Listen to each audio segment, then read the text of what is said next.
All right, welcome to Death Valley, Tiger Stadium. Robbie, is it louder here now or during the game? It's close. It's close. They're blowing the field, blow drying it. Why, I don't know. But they're fluffing it up. They are fluffing it up back there. But certainly a score I don't think a lot of people anticipate. If you had the under, you're probably feeling pretty good about yourself. Florida beating LSU 13-3.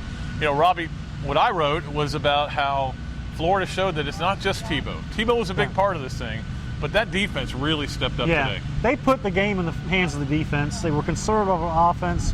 They wanted to take care of Tim Tebow, keep him out of harm's way as much as they could. They could have put the game away, they didn't, but the defense, you always felt that they were in control. And that second half has got to be one of the best defensive halves you're going to see in Florida football history. Yeah, well, one of the great plays, or not plays, but the great sequences was when Florida goes down there, they get to the three, they can't score, they miss a field goal, defense comes right back and gets 2 sacks. Yeah, and the momentum here was huge at that point. You could feel a shift, but then they just took care of it. Well, when you're on a deadline like this, you write a winning and a losing column, you have them both going. After that, I went to the losing column and started writing about that, but I should have more faith in that defense. We talked about this. Maybe you will now. I will.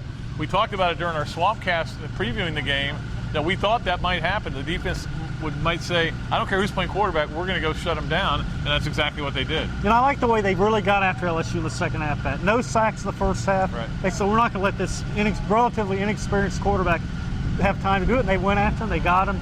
4 sacks, 4th down stops, just a complete defensive performance. Here comes the blower. Here comes the noise. Yeah, it was, and of course the big story was Tebow. We broke the story earlier that he was medically cleared, and then obviously we didn't know if he was going to start for sure. I think they knew all along he was going to start once they knew he was cleared. And then he came out and played really well. Didn't do anything spectacular in terms of numbers, but he managed the game early. They kind of gave him a game plan that would allow him to slowly get into the game. And then in that last drive in the first half, for Florida's only touchdown, he was just magnificent. Yeah, and he had designed runs, Pat, enough. Not many in the first half. Right. But when the game was on line, he took the ball in his hands. He got hit a few times, but he bounced right up every time. Yeah. So, he should be really ready to go now. And like you said, they knew when they cleared him for practice, he was probably going to make it, because getting cleared for practice was a big thing, too. Yeah, Urban said after the game that 3 days ago he didn't know if he was going to play him. He kept thinking, what if that's my son? He had a long talk with Bob Tebow, and they decided that because there was no real risk, and that's what the doctors, and again, they had like 85 doctors looking at him, that he would be okay. But, he really played well except for the one interception. Yeah. I don't know why they were throwing it, and B, I don't know what he was doing. If you're not wide open there, throw it out of bounds. But once again, they give the ball back. Defense takes it right away. And that was after a 4th down stop, and the defense had another 4th down stop. So you got to give Charlie Strong a lot of credit. Think about the games they played. They gave up a touchdown to Tennessee, 1 drive, 3 points here tonight, 1 touchdown to Kentucky. And they're pretty good on defense. Yeah. I don't think you have to worry about your defense. Next week, of course, the big game with Arkansas. I don't think we can call it a trap game, Robbie, because Arkansas just beat the bejesus out of Auburn today.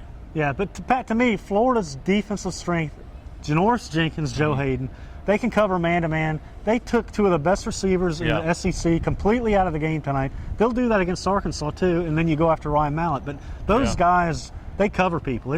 I think it will be, though, their best test defensively, because Arkansas is very good on offense. They're not too good on defense. But they're balanced. They can run the ball, too. So it'll be an interesting game. We'll preview that later. Right now, it's just a night to go out and get into the gridlock that is We are Tiger guaranteed Stadium. that.